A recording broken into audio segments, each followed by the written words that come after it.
Now, I know you love it, but your startup idea is probably garbage. Not because you're dumb, but it's because you're in love, and love makes you blind, and love makes you build a product that nobody wants. If you cannot survive 10 uncomfortable customer conversations, you do not deserve to write a single line of code. Because validation is not vibes, it's evidence, it's bruises, it's getting told no until your ego stops bleeding on your roadmap. So if your idea fails, does that mean you failed? Or does it finally mean you're free to become who you said you wanted to be in the first place? Welcome to AI for Founders. I'm Ryan Estes. Today you'll learn how one founder built a system to help you validate ideas faster, map your market, analyze real customer interviews, and even assemble a pitch deck that's not just a bedtime story for investors. This is for first-time founders, serial idea hoarders, and anyone who's ever wasted months building a brilliant product with zero buyers. The mind behind this is Ohad Shaked, the founder of ThinkUp Global. His whole thing is turning the founder roller coaster into an actual map. Problem, solution, personas, market sizing, competitors, interview analysis, go-to-market, and the deck. And here's a spicy founder use case. Run 5 ideas through that process at once, and let reality pick your next company, not your dopamine. If you want more stuff like this, go to aiforfounders.co and get the newsletter. It's basically a weekly shipment of build less, validate more for your brain. It's also cheaper than learning these lessons the hard way. Again, that's the newsletter at aiforfounders.co. And if you like the podcast, please leave a review like you used to write Yelp reviews for your favorite coffee shop. And quick message for our sponsor, Kitcaster.com. This is the premier podcast booking agency for founders. If you want to get booked on shows your customers actually listen to and turn interviews into pipeline instead of nice conversations, Kitcaster does it end to end. You show up and be interesting, they handle the rest. That's kitcaster.com, Kitcaster by Moburst.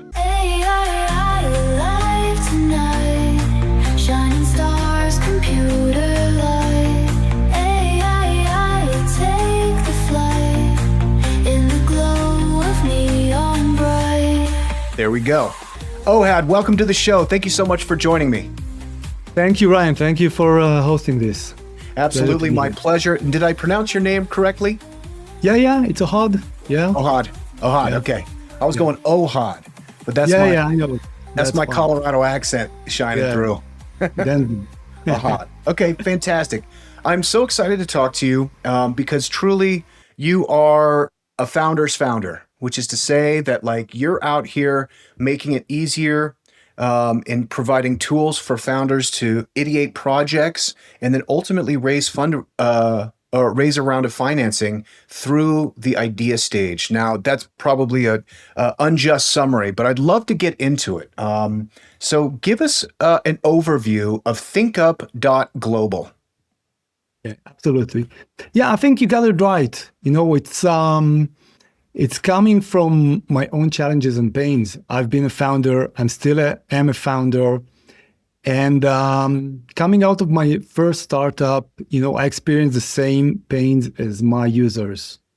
It's about going through the validation phase, understanding whether my idea resonates with the target audience.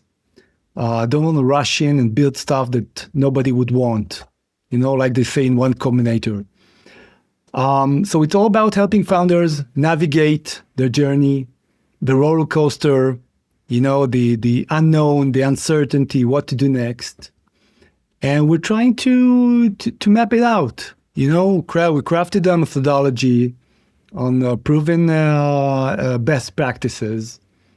And we're trying to help them make the journey a bit easier, a bit faster, a bit less stressful, and obviously more successful. The validation stage is so critical. And I think after you had a couple of wins, or more importantly, you've had a couple of losses, you realize how crucial that is, because a lot of times you might have a great idea, but are you the best person to bring it forward? And is it the right time? Is somebody going to pay for this right now? So maybe being an expert in validation, how do you think about validating a product? Well, you have to get out there. The easiest stuff to start with is, Reddit subreddits, just reading through, browsing through, gathering information about what your users talk about. It's about going to communities, to meetups, reading newsletters, reading research, And the most important thing is to meet people, meet your potential customers. And you have to be ready for those interviews and for those meetings. Don't come unprepared. You know in advance what to ask, how to ask it. Don't be biased. Try to be objective. There's a rule of thumb of how to ask those questions and how do you analyze the answers later on. And you have to build your own, your book, your system of records, your signals, weak and strong signals. And validation has to be built up, one conversation on top of other. And sometimes you have to, make some pivots, make some changes, understand that there are signals that you have to watch for and double down on those. So it's a process.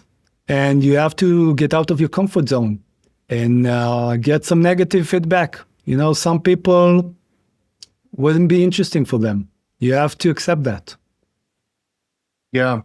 And I'd be interested to hear if you have any frameworks or any kind of like red flags. Buddy of mine, Josh Firstos, he gave me some great advice once where he said when he's validating a project, before he even determines if he's going to work on it, he wants to see distribution on the cap table to know he's got those customers, whether that's design partners or he has customers built in. He wants to have IP as a moat, so he's got some kind of IP that he can defend.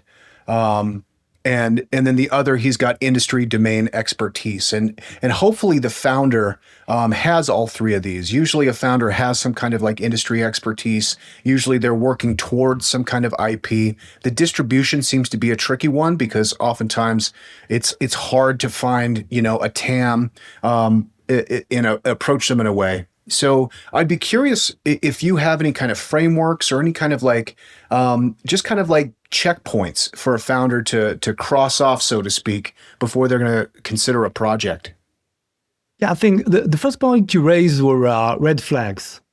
Yeah. So if I take, for example, an event I've been a month ago in Vienna, and for one of my startups, which is in the smart transportation domain, we're trying to speak with autonomous vehicle manufacturers.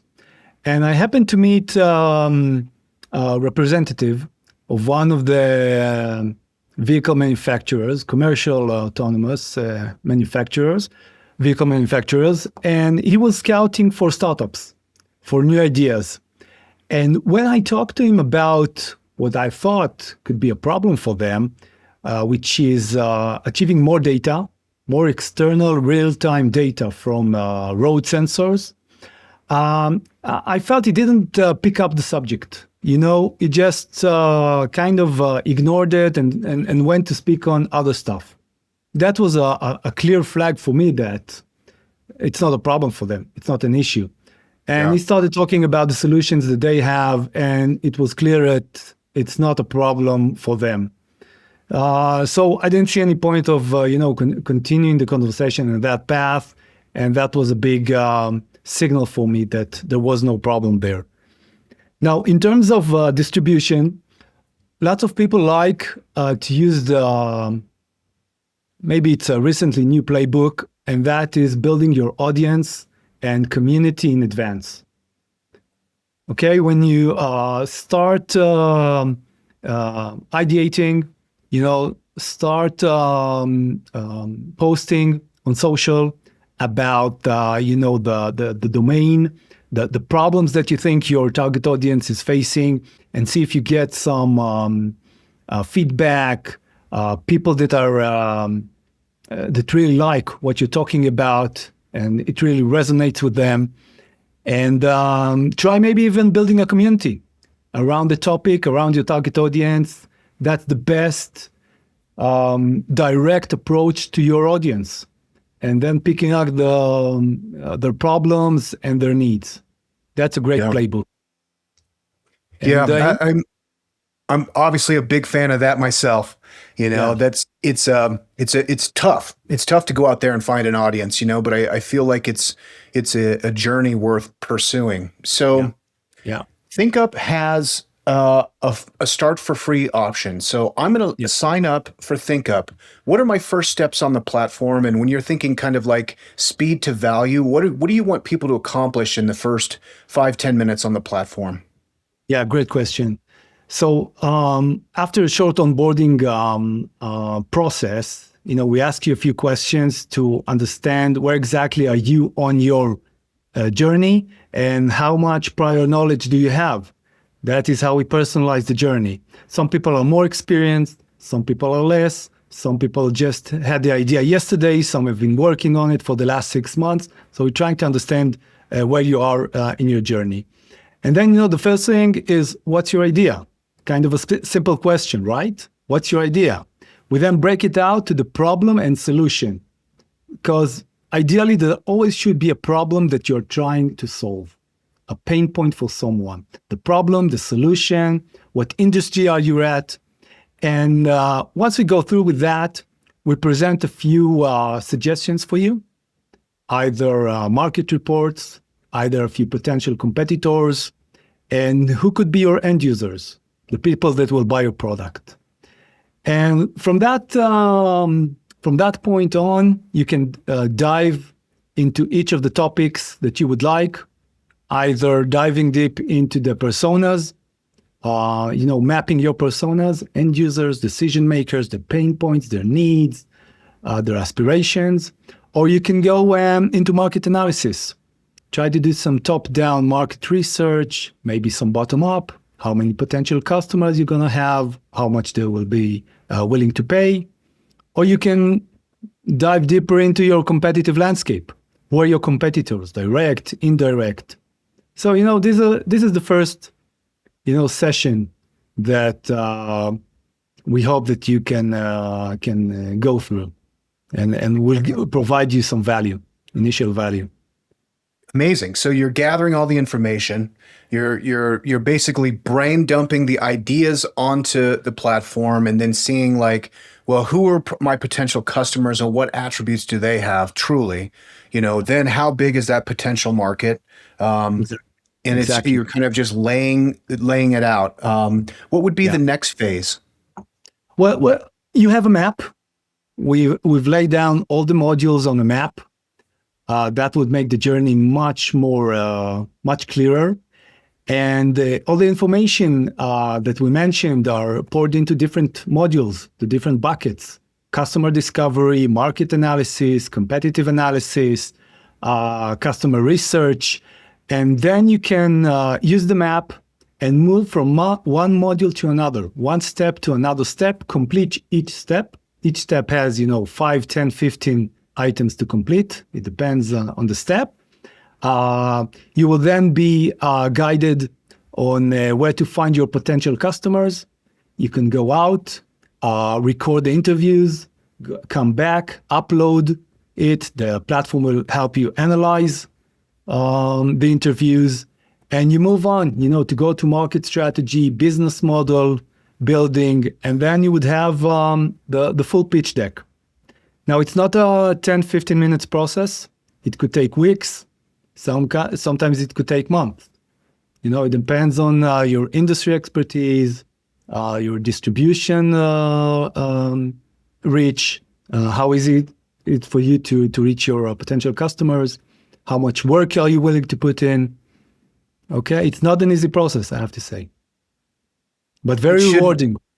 Yeah, it shouldn't be. You know what I love about this is this is such a pain point for founders, largely because founders are idea people. And the problem with idea, and the beautiful thing about ideas, is good ideas and bad ideas come from the same place. So you really need to nurture each idea to a certain logical conclusion before you move on, because then it's showing respect for that idea process, and the muse will not grant you the ideas without the process.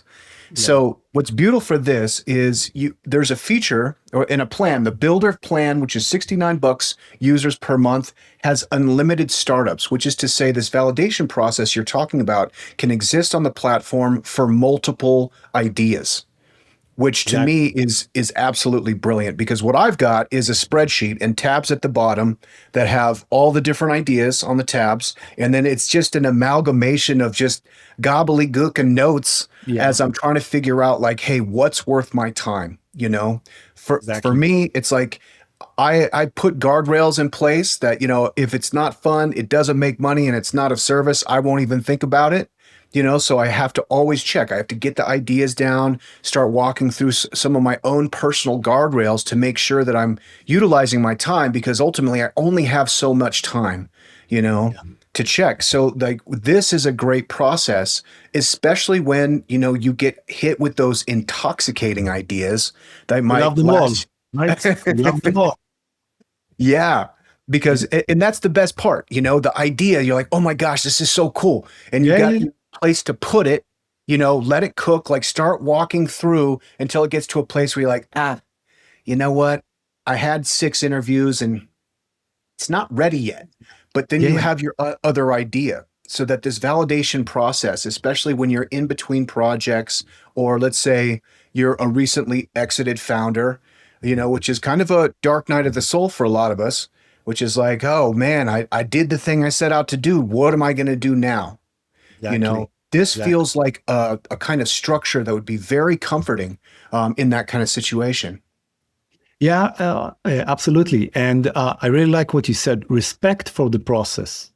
You have to have respect for the process. Um, don't disregard it. Don't look down to it. It's a process. And as you said, we've got lots of ideas. As entrepreneurs, it's very romantic. It's our creation. It's like our babies, Yeah. and we love all of them. We fall in love in them. Sometimes, people say, don't fall in love with your solution, fall in love with the problem. Yeah. And and that makes it easier. A product makes it easier for people like us, for founders with multiple ideas, to really put in the effort and make a really thorough work and validation process for each of them, so we can get the right decision, not just intuitively what we like, what brings us more joy. Yeah, and it's going to save you time, and that's the most precious thing because I've worked with a lot of founders. A lot of times they're kind of first time founders. Maybe they're dabbling on the side. They got a side gig over here, and they fall in love with the idea process, and they want to stick their head in the sand and Yeah, not talk to anybody because either they'll steal my idea or they're too afraid to get negative feedback because yeah, their yeah, personal identity is wrapped up in the success of the idea. But absolutely, but you absolutely. have to get rid of that as soon as possible. Like I think ThinkUp is there to help you be like, hey man, here's a mirror. Like if the idea isn't good, it doesn't mean you're not good, but we need to figure out if there's a problem with the idea. And it could just be timing. It could be the most brilliant thing in the world. It's just Yeah, it's not ready yet, and you have to yeah. get that information as fast as you can so you can iterate and change on a very quick basis. Yeah, and the important thing is to save you, a heartbreak and lots of stress later on the process, and your financial situation. If you go down a bad road for 6 months or 1 year, that's a lot of pain. If we can save that uh, in advance, that could be great. Yeah, I mean, don't do what I did. I spent 18 months working on a tool that just had no home. The irony is, if I would have stuck it out 6 more months, it would have been the most perfect tool during COVID of all time. But Oh, you live and learn. yeah, yeah, yeah. You make plans and then reality hits. Yeah, you never Yeah, know. You never know. exactly. Okay, so I'm working through my ideas, multiple projects through ThinkUp. Some of them I'm getting actually all the way to the finish line here through the process, and I'm getting this deck. So I know that there's a financing option available within the platform. Where does that come into play? Yeah. Once you've made, the validation and building your pitch deck, we would be happy to see the process that you went through, even with some pivots and iteration. And the most important thing is, how many people did you interview? What are the kind of signals that you got? How did you analyze them? And obviously, we want to see something unique about your work, about your product, about your solution. maybe some competitive advantage. You mentioned before IP. Not all entrepreneurs have an IP, but maybe they have another competitive advantage like data, like network effects. And, just to see that the market is big enough, like any other investor would want to see. And once we see that you've done a great work, and obviously the team is also important. Usually it's very important just to make sure, you can build your MVP, that you know how to sell. Okay, signing a deal with an enterprise customer is not something to be taken lightly. It's very hard. So obviously we would like to see that the team has at least some of the skill set needed. Some doesn't have a co-founder, a technical co-founder. They don't know how to proceed, how to build a product. And just lately, one of our customers asked me, can I raise the funds? Will you invest before I have the co-founder to build the machine learning algorithms? I said, look, it's quite tricky. You're not an industry expert. You don't have the industry background. You haven't done sales yourselves, and you lack, the technical co-founder. That's a lot of checkbox that are unchecked. So we would rather see a more holistic team. And, once we have that conviction, we will be happy, to proceed with a safe of up to 100K. Could be 50K, 75K, or 100K. It's a safe, should be very friendly, founder friendly. We don't take board seats. We don't have veto rights. We're just here to support them. Our main objective is to support our founders and to build our product. We use this vehicle, this tool, the investment tool, just to help them, to support them once in a while. We're not interested. This is not our main focus on being an investor. Just to help them and support them. So it's very founder-friendly terms. Cool. Yeah, up to 100,000 safe round of investment, and so is that to say that the platform could be seen as like, hey man, this is a great way to be introduced to founders on the verge of something big. But is that the business model? You're saying it's not. Rather, it's really you just want to create the platform for people to help seed their ideas. Yeah. Well, we want to be. We're a SaaS business. Okay, and we want to support hundreds of thousands of entrepreneurs every year. We want to help them raise funds from other investors. And we don't want to be the investors ourselves, not as the main core activity. Okay, we want to help them build their companies, maybe later on in the process, the customer development phase, product market fit. This is our main focus, being a SaaS platform. Amazing. I would love to kind of walk back a little bit. It looks like you guys were founded in 2020 and talk about the original vision, how this idea came around. Was this just an offshoot of kind of your validation process? How did the inception of the idea come about? So about 8-9 years ago, I started a company in the IoT domain. And we had a big vision of connecting billions of sensors and IoT devices and smart things. But the vision was clear, but we didn't know how to implement it. What's going to be the use case? Who's going to be the customers? So we started researching all of the domains available. Smart homes, smart buildings, smart cities, smart transportation, smart industry, cyber, everything. And the process just took so long. Even though we had some experience, all of the experience and the resources, every time to pick an industry, a domain, research the problems, finding domain experts to validate it with, it took so long. Out of those challenges, I asked myself, why isn't there a platform to help me move through so rapidly? Let's build that for other founders. So that is one of the things that started this idea. And the other thing, funny enough, about 5 or 6 years ago, before generative AI, for some reason, I had the vision that at some point, instead of sitting in the co-working space and just brainstorming and splitting out to different rooms to do our work, at one point in the future, we will be focused on brainstorming.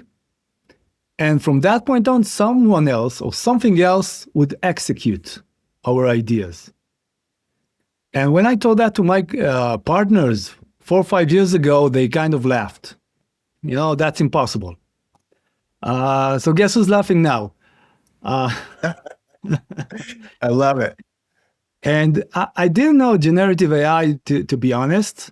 Not exactly. I heard that some computers generate images and art and songs, but I didn't know the details. And now it's happening. So these were kind of the two thoughts that ran into my mind when building ThinkUp.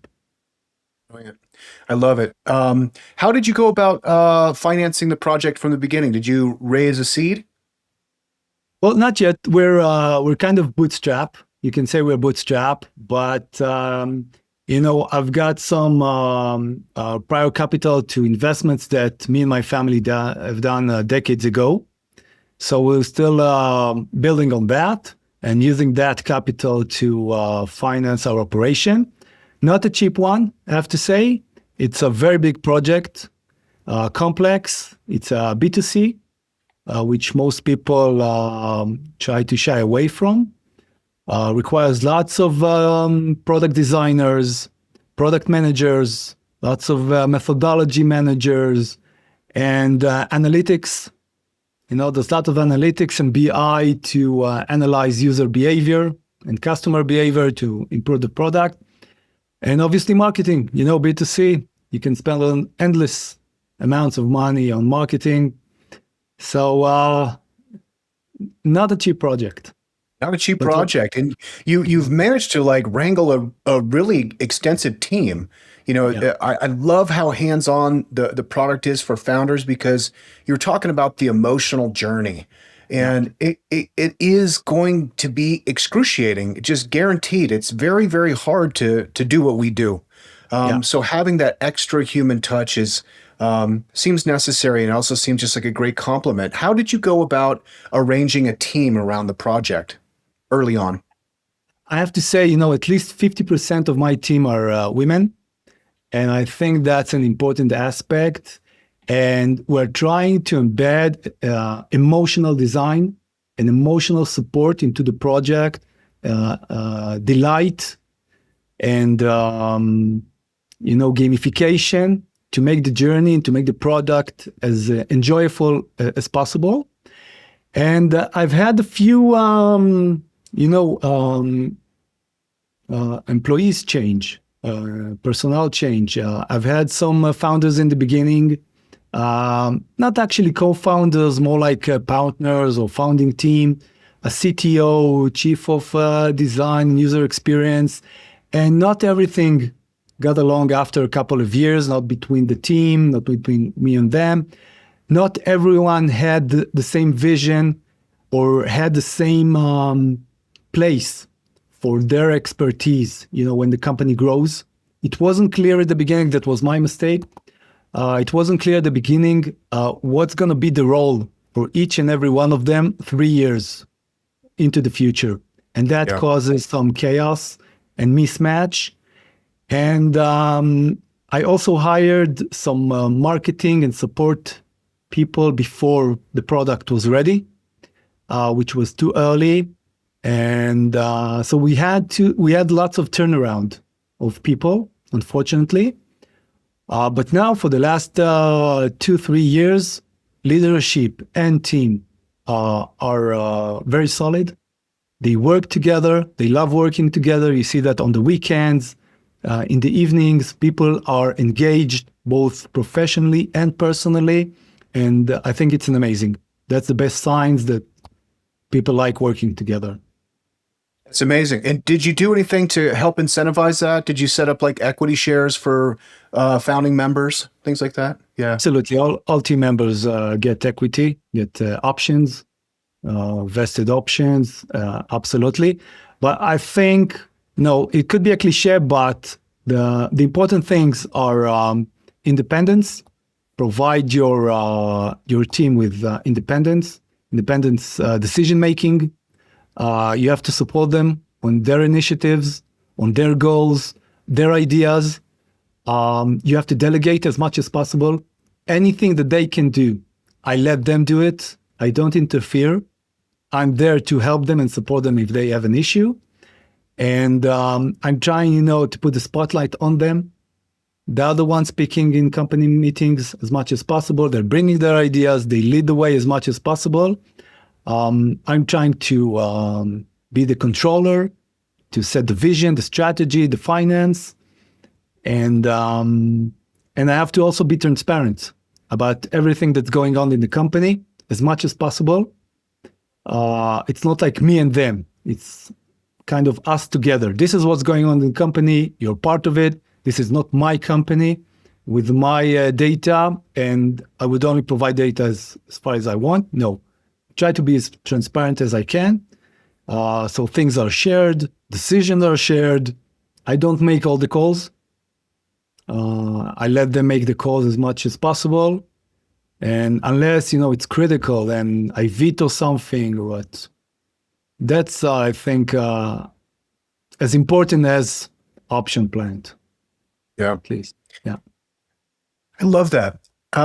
Let's go back to that kind of emotional content for founders. And I'd love to hear kind of what's challenging for you. So for me, when I'm making sales, things are going up. We got hockey stick projections. Boy, I'm on top of the world. I never felt better in my life. And then when things start to go bad, oh my gosh, for me, I feel so alone. I feel like everyone's smiling and I'm suffering in pain. Yeah. And so I have to make sure I have certain supports to have a backstop for that loneliness. What about you? What are some of the challenging emotions that you go through as a founder? I couldn't put it better than you. You just said it exactly the way I feel it. When you log into your dashboards, you see a new customer, you're all glowing. Everything is great, sun is shining. When you have 2-3 days with less volume, it's depressing. Now, for me, the journey is not so much alone. I don't feel alone because I keep consulting with my leadership, and everything is straight out there on the table, and we make the calls together. They're not waiting for me to make the call, so I don't feel that I'm doing all the heavy lifting. It's like I have co-founders. It's practically, and other than that, you need some maybe some friends, your spouse, your wife, husband, but I think the only people that really know what you're going through are your leadership, and you have to give good leadership and make it feel like it's together, so they feel the same pains as you. Where there are no customers, they feel the same pains. We are all in the same mood. That's my solution to this roller coaster. Love that. And you're working with hundreds of founders. Is there any unexpected pain points that you didn't foresee that seems to kind of thread them all together? Well, I think, it's the lack of knowledge for many of them. It's the blind spots. Yeah. When we're talking about validation, it could mean one thing to you, the other thing to them, and they don't really know all the hundreds of tasks that they have to go through before approaching investors. What does it mean to validate an idea? So blind spots, that's the main thing, what they need to do. They don't know everything. And, obviously, they don't go out to interview as much as needed. That's, I think, the two issues that we need to help them with. Love it. Okay, so you had the initial idea, you found support, you found some validation through your process, you decide to bootstrap it, you pull a team together, you've got the product. How did you guys approach go-to-market? So we do it through direct marketing on one hand, social media, content, maybe some competitions, and there are some affiliate marketing, and we'll use influencers and ambassadors. These are the main direct and semi-direct channels that we're trying to lift up. And we're also trying to use some other channels like startup communities to help them spread the word. In the future, maybe some mentors, working with mentors as affiliates, as mentors on our platform. And I think maybe partnering with some other entrepreneurship programs, incubators, accelerators. Yeah. And obviously, the holy grail is investors. If other investors endorse us and mandate or at least recommend other founders to use us, that's the holy grail. I You think. bet. Yeah. Did you have any success with ads, whether Google, Meta, any kind of find any veins of gold? The moment we started with Facebook, Instagram, and we're making our first steps on Google and TikTok.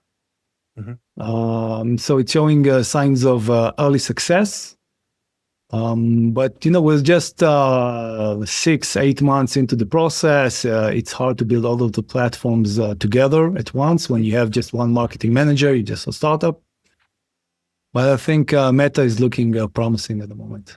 Yeah, 100%. Well, it's a very compelling offer, especially folks that are maybe new, because it's like, oh man, there's a big carrot at the end of the road. Like I have opportunity to have a fully fleshed out deck, kind of getting co-signed by peers to say like, yeah, we think you're in a good spot. And then up to $100,000 in investment capital, which can probably fill in a strategic gap that they are missing, which is really cool.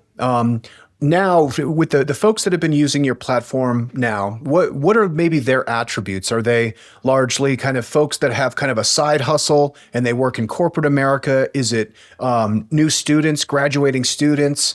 Is it, kind of the serial founder that's got like 10 ideas and just needs to get it down somewhere? What are you seeing as far as like users on the platform? Mainly first timers. I think people above the age of 40 to 50.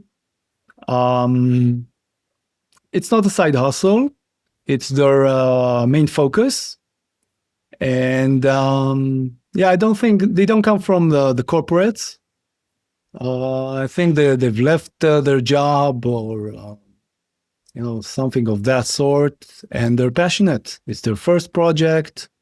They're fully committed into it. They're learning, making some progress, and we're there to support them.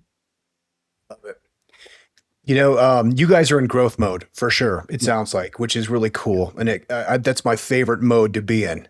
As you're looking at the product in the next 12 months, it seems like on a quarterly basis, there's new tools and new opportunities at our fingertips with all the AI stuff. What are maybe some features that you're looking forward to down the road? We'll be trying to add the stages beyond building a pitch deck. That means fundraising, embedding fundraising into the platform. First part is funding preparation. How much money will you need? What are you going to spend it on? What are your next milestones? Who are the best investors for you? Questions like that. Other comparables, benchmark of companies like you that raised recently. How do you value your company? All of that fund preparation stuff. And then fundraising, like mini CRM, put all your potential investors inside, reach out, manage the relationship, manage the process. That is all the aspects of fundraising. And there's also going to be later on the customer development phase, which means once you've built the pitch deck, you want to start building your MVP, maybe incorporate your legal entity. And then you want to start establishing your marketing plan with the marketing activities that we mentioned earlier, the partnership plan and the sales plan. We want to support all of that in the future, maybe with some agentic help, agents to do some of the product stuff, some of the marketing stuff, some of the sales stuff. And also in the ideation phase, we want to add some agentic capabilities of continuous market reports, alerts, new competitors introduced into the market, new things that your competitors added. The market always changes, you know, and we want to help you keep up to date, being up to date. So those are, we've got lots of work to do, and never ends. It never ends. Never Okay, ends. we're ready to enter the quantum round. Are you ready? The quantum. Oh my. Oh, Okay. Yeah.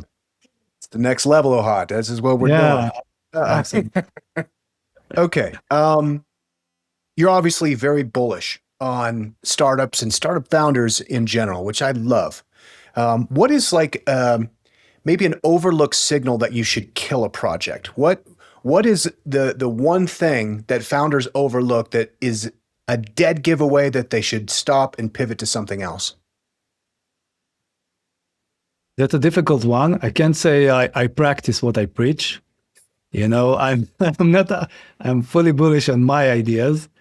Uh, so I think when there are strong competitors in the market and you don't really see anything unique about your idea that you could add on to truly overcome your competitors, I think that's a strong signal to stop. And once you speak, I don't know, to 5, 10 people that you appreciate as potential customers, you get no signal from them about the problem. Or you present some prototype and you don't see any excitement there. I don't see any reason to move on. Yeah. Yeah, that's a very important one. That's also kind of part of my guardrails, that I put onto the ideas like, can I be best in the world at this? Because who wants to shoot for being middle of the road? You know what I mean? It's like, I would love to develop a new cola brand, but it's like, can I beat Coca-Cola? No, you cannot. So that we'll leave that to Pepsi. That's their challenge. You know what Yeah, I mean? But yeah. I love the idea of, can I be best in the world at this? yeah, And if the answer is no, it's like, okay, well, maybe then you can start looking at it a different way. But if the answer is yes, that's usually strong signal that like, man, there's a problem here and nobody's really approaching it appropriately, yeah. which is, Look, for example, for me, for my first startup, in the smart cities domain, we have had lots of kind of good and positive response, um, and we've had some POCs. Cities wanted and collaborated with us around POCs, but then there was no check. There was no check, yeah, and nobody bought. And it was 12 months, 24 months. After 2.5 years, my team came up to me and said, look, there's not enough value here. So we just, pivoted to yeah. another thing. I love that. We were talking about distribution, having distribution on the cap table. I am a strong proponent and backer of founder-led marketing. Why is it important to you? Why are you coming on these podcasts? I think I want to bring out the message out there to the world. People have to see me. We have to build trust. It's not just seeing a message on Facebook and logging on and using the product. People have to see, who's behind the product, my track record, my belief, making sure that I'm going to support them and keep their back. And also, speaking with you with smart people and experienced, experts in our domain, makes me think, makes me validate my idea, and hearing, other people's, your point of view about the process and what are the pains that you see in the industry. It keeps me, sharper. But cool. Now you see a lot of business ideas, and this audience loves ideas. So, what's a business idea or a category of ideas that you see that could really be successful if we're on a race to $1 million run rate as fast as possible? What's your $1 million idea that you'd love to see someone bring forward? Well, obviously, I can't share the ideas on our platform in terms of privacy. My personal passion, I think, domains like wellness, things that I see outside, wellness tech. You start with digital health, all the exams, all the tests that we do, and the monitoring around our body to keep us healthier and prevent all sorts of illnesses. I also like space tech and neuroscience, but that's more, I think, because of the AI, we're all asking ourselves what's going to be the next unicorns. And I see the trend going to deep tech because maybe standard software doesn't have a distinctive and a strong enough moat. So people are moving a bit into deep tech. And I think that's one of my bets. I like it. Can I run an idea by you? Sure, absolutely. All right. I end up doing a lot of these kind of video calls, and typically I'll put like a different browser over my face, largely because I'm just tired of looking at my face. So here's the idea. It'll be a glasses or a hat product that actually projects an attractive face onto my face so that when I'm interacting in the world, I have a different experience. What do you think about that? For your own face. Okay. For my I'll face. buy it. Yeah. Okay. I'll buy it. Right. If you make it, I'll buy it. I love it. Okay. If you were entering college today, what would you study? Well, that's a difficult question. I don't have any recommendation. People ask me, what do I recommend my kids? I don't want to disregard university at all. That would be too extreme. I think it's less important than it used to be. So you could either go to science, as I mentioned, deep tech, robotics, space, things like that, life science, or you could just, have more fun, arts, history, philosophy, and just, try to pick up maybe some soft skills. But if you don't go into deep tech, it's a difficult question. Yeah. Just go and create your own glasses or hat and just have a go at it. I You don't love need that. it. We need more of that. Go study the arts, learn some soft skills, find out what you love to do, and then run at it. Exactly. Do it until it kills you. Who said that? Bukowski? Not true. Um, Amazing. Do you have a favorite failure or a failure that you can share that you learned a lot from? Failure that I learned a lot from. Yeah, my first investment was a company in the water diagnostic industry. The founder came up to me and said, "Look, I've got a few investors. Everyone's wrong. They're bad. Investors want to kill you. Come with me, help me change the board, change the company." And I was a bit naive. I joined him and then find out the other way around. He was let's say, the bad guy. And the other investors were more rational. We had to remove them. So I'm not going to do that again. Not going to take that bite that story again. So He must have been a pretty good salesman. yeah, exactly. Yeah. Nice. Cool. Well, Any favorite media, whether it's book or podcast or movie or television series that you could recommend that people check out? Music. yeah. Yeah, I watched Apple TV last year. I saw Silo. I liked that series. Yeah. There's a lady there, 10,000 people underground, all locked up, unable to get out. And there's one woman that eventually gets out and she's fine. She doesn't die. And I'm just waiting for the third season. Nice. Can't wait for that. Yeah. I'll check that out. It sounds claustrophobic, though. It might creep me out. Yeah. You're right. It is. It is. Nice. Okay. How do you use LLMs in kind of your normal workflows during the day? Every day, every question, every email, polishing emails, researching, asking, the buying decision, buying a new screen, a new laptop, getting some advice about entrepreneurial best practices, about personas. We're going to start embedding Claude into our processes. We're turning the company kind of upside down for Claude, making the infrastructure available to use Figma and GitHub and all of our tools through Claude.